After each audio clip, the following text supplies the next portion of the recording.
सामीन हज़रात अस्सलाम वालेकुम। दोस्तों, कैसे हैं आप?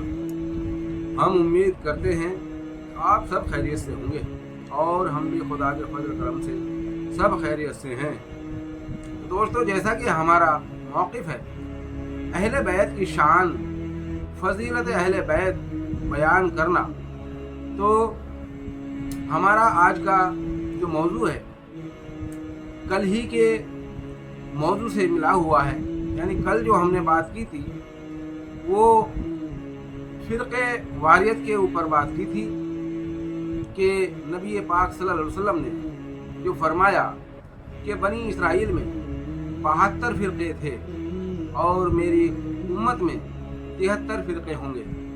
और आपने यहाँ तक फरमाया कि बहुत जल्द मेरी उम्मत के लोग यहूद व नसारा के कदम बा कदम चलेंगे। यानी कि जैसे जूते के बराबर जूता होता है उस तरह से बिल्कुल कदम से कदम मिलाकर चलेंगे। और वही हुआ। क्यों हुआ? क्योंकि बनी इसराइल के जो लोग थे उसमें जो भी अंबिया अलैहिस्सलाम आए, जब वो दुनिया से रुखसत होते थे तो उनकी कौम उनके बाद अपना रवैया बदल लिया करती थी और बहुत अंबिया अलैहिस्सलाम को कत्ल किया था उन्होंने।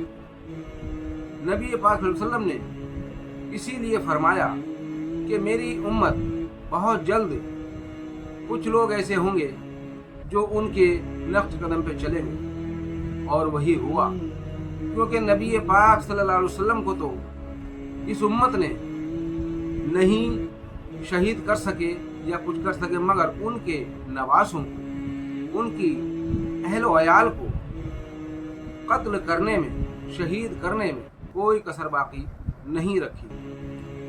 तो जो आपकी आल है, यानी कि आले रसूल, किसको कहा गया?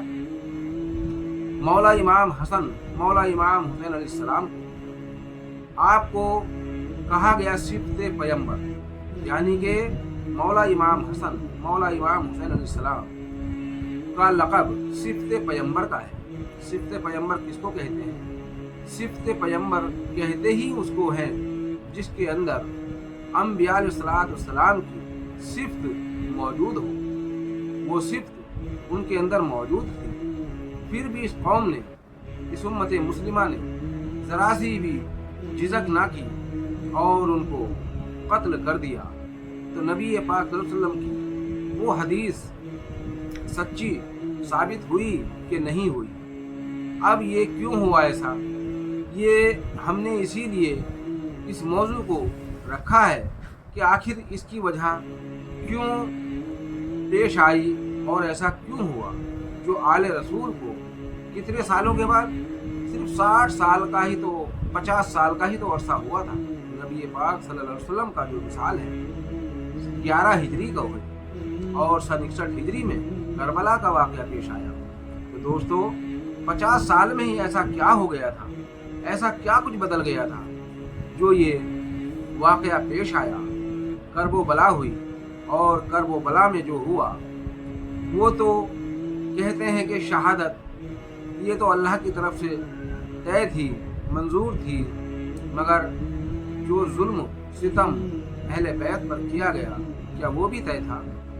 ये सब बनु उमैया की मन घड़ंत हदीसें हैं जो ये कहते हैं कि सब अल्लाह की मर्ज़ी से होता है। और उनके साथ भी जो हुआ वो अल्लाह ही की मर्ज़ी थी। अल्लाह की मर्ज़ी से अगर होता है, चलो हमने माना कि अल्लाह की मर्ज़ी से होता है, तो नबी पाक सल्लल्लाहु अलैहि वसल्लम ने जो ऐलान किया था गदीर खुम में, आपने जो फरमाया मन कुन्तु मौला फ़हाज़ा अलीयुन मौला, यानी जिसका मैं मौला उसका अली मौला।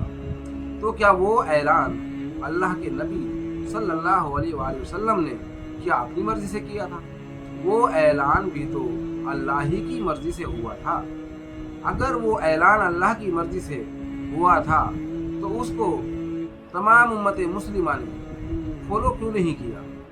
और जो उनके बाद हुआ, यानी कि नबी पाक सल्लल्लाहु अलैहि वसल्लम के विसाल के बाद मौला अली को एक साइड कर दिया गया ان کی رائے مشورہ تک نہیں لیا اور ثقیفہ بنی سعادہ کی میٹنگ میں حضرت ابو بکر صدیق رضی اللہ عنہ کو خلیفہ بنا دیا گیا، تو کیا وہ بھی اللہ کی مرضی تھی کیا؟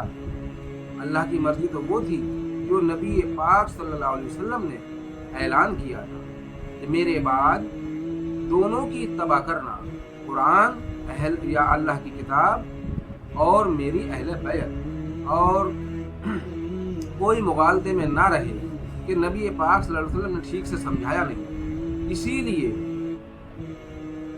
حدیث یعنی زبان سے کہنے کی بجائے آگے آپ نے کیا کیا کہ مولا کائنات مولا علی مشکل کشا کا ہاتھ اپنے ہاتھ میں لے کر فضا میں بلند کیا، تاکہ اے لوگوں، اے میرے صحابہ، پہچان لو میرے بعد میرا وارث، میرا جانشین کون ہے، پہچان لو خوب اچھی طرح سے۔ مولا کائنات مولا علی مشکل کشا کا ہاتھ اپنے ہاتھ میں لے کر اعلان کیا کہ من کنت مولا ہوں فہذا علی مولا ہوں، میں جس کا مولا علی اس کے مولا۔ اے لوگوں، ان دونوں کی کتاب اللہ کی کتاب اور میری اہل بیت کی اتباع کرنا، دونوں کو مضبوطی سے پکڑ لینا، دونوں میں سے اگر ایک کو بھی چھوڑ دیا تو گمراہ ہو جاؤ۔ نبی پاک صلی اللہ علیہ وسلم کے اعلان کو ابھی 2 مہینے ہی تو ہوئے تھے، اس کے بعد جیسے ہی آپ کا وصال ہوا تو کتنے لوگوں نے یاد رکھا۔ میں کہتا ہوں کہ تمام وہ لوگ جو وہاں غدیر خم میں موجود تھے اور جنہوں نے مبارکباد مولا کائنات مولا علی مشکل کشا کو مبارکباد دی تھی، اے علی مبارک ہو، آپ ہمارے بھی مولا ہیں، تو ان کو بھی 2 مہینے میں اتنا حفظ کمزور ہو گیا ان کا بھی، تو ان کو بھی یاد نہیں رہی کہ ہم نے ابھی 2 مہینے پہلے نبی پاک صلی اللہ علیہ وسلم کے سامنے مبارکباد دی تھی علی کو، اور آج ان کا وصال جیسے ہی ہوا تو اب اس جھگڑے میں پڑ گئے کہ اب خلیفہ کون بنے گا۔ کیا نبی پاک صلی اللہ علیہ وسلم نے اپنا خلیفہ یا اپنا جانشین بنانے کا اعلان نہیں کیا تھا؟